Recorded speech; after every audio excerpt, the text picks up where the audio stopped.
एक बार एक मटर की फली में 5 छोटे मटर रहते थे। वे सभी अलग अलग थे, लेकिन फिर भी साथ रहते थे, क्योंकि मटर की फली अभी भी बंद थी। वे सूर्य की किरणों को सहन करने के लिए अभी बहुत छोटे थे। वे सारा दिन सोते रहते थे, लेकिन रात में वे एक दूसरे से बात करते थे और अपने आसपास संगीत सुना करते थे, खासकर चंद्रमा का संगीत। सुंदर चंद्रमा तारों से लिपटा हुआ मटरों के लिए सुंदर गीत गाता था। पूर्णिमा के समय वह मृदंग बजाता था। चंद्रमा द्वारा बजाए जाने वाले तेज मृदंग को सुनकर मटर जाग जाते थे, लेकिन चंद्रमा का संगीत पर हर मटर की अपनी प्रतिक्रिया थी। मुझे मृदंग की आवाज बहुत पसंद है, बूम बूम बूम। मुझे तो गिटार बहुत पसंद है, मैं तो इससे प्यार करता हूँ, यह कितना सुखदायक है। मुझे तो वीणा बजाने का तरीका बहुत पसंद है, यह बहुत खूबसूरत है। आहा, इतना मधुर। ओह, यहाँ शांति क्यों नहीं है? संगीत को भूल जाओ। मुझे जितना हो सके उतना सोना पसंद है। चौथा मटर बहुत आलसी था। पांचवा और सबसे छोटा मटर अन्य 4 से बहुत अलग था। मुझे हर तरह का संगीत पसंद है, चाहे वो गिटार हो, मृदंग या फिर वीणा। उनमें से हर एक खास है और जब मैं उनकी धुन सुनता हूँ तो मुझे खुशी होती है। मटर दिन ब दिन बढ़ते जा रहे थे और अब उन्हें लगा कि उनकी फली सड़ रही है। वे सभी शिकायत कर रहे थे और एक दूसरे को हटा रहे थे। अचानक मटर की फली खुली और एक कठोर रोशनी आई, जिससे मटर बहुत नाराज हो गए। कुछ मिनटों के बाद जब वे सभी सूरज की रोशनी के साथ सहज हो गए, तो उन्होंने एक चर्चा शुरू कर दी। मुझे लगता है कि हमें बाहर जाने और दुनिया को देखने का मौका मिला है। क्या आप सच में इसे एक अच्छा विचार मानते हैं? मुझे लगता है कि दुनिया हमारे लिए खतरनाक हो सकती है। हम संभावनाओं पर चर्चा करने में अपना समय क्यों बर्बाद कर रहे हैं? मैं बाहर जाकर अलग अलग रंग देखना चाहता हूँ। मैं इस फली के बाहर जीवन का आनंद लेना चाहता हूँ। आप जो करना चाहते हैं वो करो, मैं तो बस सोना चाहता हूँ। चलो कोशिश करते हैं। हम लंबे समय से यहाँ हैं, हम बाहर की दुनिया को नहीं जानते हैं। उन्होंने अंत में इसे एक साहसिक कार्य के रूप में लिया और एक एक करके वे फली से नीचे खिसक गए।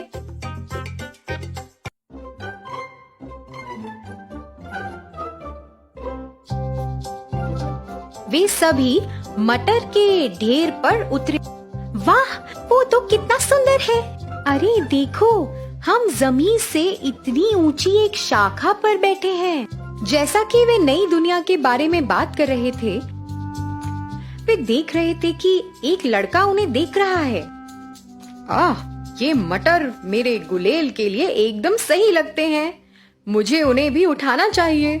लड़के ने एक एक कर सभी को उठाया। पहला मटर आकाश में बहुत दूर उड़ा। दूसरे मटर तो उसे देख भी नहीं पाए। ओह, मैं मरने जा रहा हूँ। फिर लड़के ने अपनी गुलेल के साथ दूसरा, तीसरा और चौथे मटर को एक एक करके दूर फेंका। मटर चीख रहे थे जैसे वे जाने कहाँ उड़ रहे हो। फिर सबसे छोटा मटर उड़ा। वाह, मैं तितली की तरह बादलों में उड़ रहा हूँ। मुझे एक ऐसी जगह ले चलो जहाँ मैं महान जीवन जी सकूं। सबसे छोटा मटर एक खिड़की पर उतरा। जैसे ही उसने खिड़की से झांका, उसने देखा कि एक छोटी लड़की बिस्तर पर सो रही है। वे अस्वस्थ थी और लगातार खांसी कर रही थी। उसकी माँ उसे खाने के लिए कह रही थी, मेरी बेटी, कुछ खाने की कोशिश करो, ये तुम्हें बीमारी से लड़ने की ताकत देगा। मुझे माफ कर दो माँ, मुझे खाने का मन नहीं कर रहा। अगर तुम नहीं खाओगी तो कैसे मजबूत और स्वस्थ बनोगी? मटर ने देखा कि माँ छोटी लड़की को खिलाने की कोशिश कर रही थी, लेकिन लड़की खाने के लिए बहुत बीमार थी। लड़की के लिए माँ बहुत चिंतित लग रही थी। रात में जब लड़की सो गई, तो मटर ने लड़की की माँ और उसके लिए प्रार्थना की और वह उनके लिए बहुत दुखी भी हुआ। वह मदद करना चाहता था। देर रात मटर ने खिड़की के माध्यम से कमरे में प्रवेश किया। चंद्रमा की रोशनी के साथ मटर ने लड़की के लिए मृदंग के साथ एक गीत गाया। अरे वहाँ कौन है? मुझे अभी कुछ आवाज सुनाई दे रही है। ये मैं हूँ, मैं यहाँ खिड़की में हूँ। अरे क्या तुम बोल रहे हो? मैंने पहले कभी मटर बोलते हुए नहीं देखा। मैं गा भी सकता हूँ। मैं आपके लिए चंद्रमा के मृदंग के साथ एक गीत गा रहा था। क्या? चांद का मृदंग? मैंने तो इसे सुना नहीं। आपको एक विशेष मटर होना चाहिए। इस दुनिया में हर कोई विशेष है और हर चीज में कुछ संगीत है। हमें सिर्फ ध्यान से सुनना है। आपके कहने का ये मतलब है कि मैं चांद का मृदंग सुन सकती हूँ? इस दुनिया में सब कुछ संभव है यदि आप विश्वास करते हो। ओह हाँ, मुझे लगता है कि अब चंद्रमा के मृदंग को सुन सकती हूँ मैं। लेकिन एक चीज है जो मेरे लिए संभव नहीं है। वो क्या है? मैं इस बीमारी से ठीक नहीं हो पाऊंगी। ओह, ऐसा मत कहो कि क्या होगा।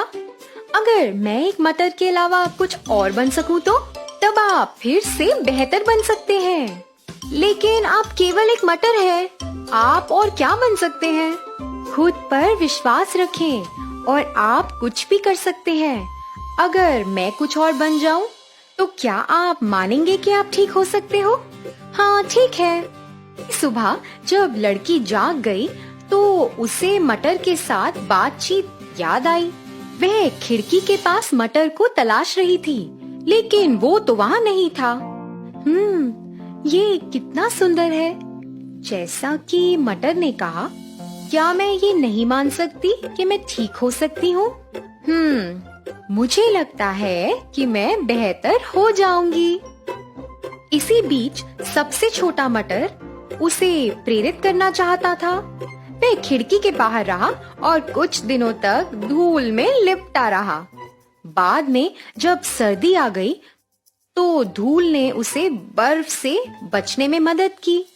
हर दिन वह खुद को अपने लक्ष्य की ओर धकेल रहा था। अगर मैं कुछ और दिनों तक अपनी इन परिस्थितियों से गुजरता रहा तो मुझे लगता है कि मैं अपना लक्ष्य हासिल कर सकता हूँ और छोटी लड़की से भी अपना वादा निभा सकता हूँ। सबसे मजबूत मटर सर्दियों के दौरान अपनी इच्छा शक्ति से बच गया। मौसम बदल गया और छोटा मटर तो अब खिल गया। वह कुछ शाखाओं और सुंदर फूलों के एक जोड़े के साथ एक पौधे में बदल गया। एक दिन लड़की की माँ ने खिड़की के बाहर उस सुंदर मटर के पौधे को देखा। देखो मेरी बेटी, ये हमारी खिड़की पर एक मटर है। अरे वाह, इसने अपना वादा निभा लिया माँ। क्या? कैसा वादा? माँ, ये मटर जो अब खिल चुका है और एक दूसरे रूप में तब्दील हो गया है। अब मुझे विश्वास है कि मैं ठीक हो सकती हूँ। अगर कोई मटर अपना जीवन बदल सकता है तो मैं क्यों नहीं बदल सकती? हाँ हाँ मेरे बच्चे, बेशक आप जल्दी बेहतर होंगी। लड़की मटर के पौधे को देखकर मुस्कुराई। उसकी माँ ने उस पौधे को धन्यवाद दिया और हर दिन उसकी अच्छी देखभाल की। कुछ दिनों बाद छोटी लड़की पूरी तरह से ठीक हो गई, क्योंकि वह खुद और मटर में विश्वास करती थी। पाइड पाइपर की कहानी। कई साल पहले जर्मनी में था एक छोटा सा नगर, हैमलिन नामक। हैमलिन के लोग आपस में खुशी से और शांति से रहा करते थे। वहाँ की फसल भी अच्छी खासी थी और लोग तरक्की में थे। सुबह से शाम तक लोग गाने और मनोरंजन में मग्न रहते थे। परंतु एक दिन सब कुछ बदल गया। शहर में एक बहुत बड़ी मुसीबत छा गई, चूहों की। सारा शहर हजारों चूहों से भर गया। घरों में, विश्रामालयों में, स्कूलों में, हर एक गली में जहाँ देखो सिर्फ चूहे। लोगों को जल्द इस समस्या का हल निकालना था। शहर के नागरिक इन चूहों की वजह से बीमार पड़ने लगे। खाना पानी सब भ्रष्ट होने लगा। शहर के मेयर साहब ने कई बैठकों का प्रबंध भी किया इस समस्या के बारे में चर्चा करने के लिए। पहले सबने सोचा कि बिल्लियां इन चूहों को भगा निकालेंगी, तो लोगों ने बिल्लियां लाई और हर जगह छोड़ दी। पर इससे भी कुछ नहीं हुआ, क्योंकि चूहों की आबादी बहुत ही ज्यादा थी। सब लोग परेशान थे और मदद के लिए बेकरार। एक दिन एक अजनबी हैम्लिन में आया। उसके पास थी एक बांसुरी। अजनबी पाइट पाइपर सीधा मेयर साहिब के पास गया। अजनबी ने मेयर से बोला, जर्मनी के हर एक कोने में पता है कि हैम्लिन के शहर में चूहों की बहुत बड़ी समस्या हो गई है। मैं आप लोगों को इन चूहों से छुटकारा दिला सकता हूँ, तो मेरा इनाम क्या होगा? एक क्षण के लिए तो मेयर हैरान रह गया कि अचानक से कोई अजनबी उनकी दफ्तर में आकर बोल रहा है कि वह शहर के सारे चूहों को भगा देगा। अगर तुम ये सच में कर दोगे तो तुम्हें 10,000 सोने के सिक्के मिलेंगे इनाम में, बोला मेयर। अजनबी ने रजामंदी में अपना सर हिलाया और बोला, एक दिन के अंदर अंदर हैम्लिन में एक चूहा भी नहीं बचेगा। और हाँ, आप अपना वादा ना भूले। ऐसा कहकर पाइट पाइपर वहाँ से चला गया। मेयर पाइट पाइपर की ओर अपनी खिड़की से देखता रहा, उसको शहर के बीचों बीच चलते हुए।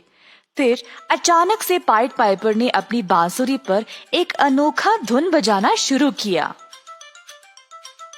अचानक एक अजीब सी शोर शुरू हो गई। हजारों चूहे हर दिशा से आने लगे और पाइट पाइपर की अनोखी धुन का पीछा करने लगे। घरों से, दुकानों से, हर जगह से चूहे बाहर निकलकर इस धुन के पास आने लगे।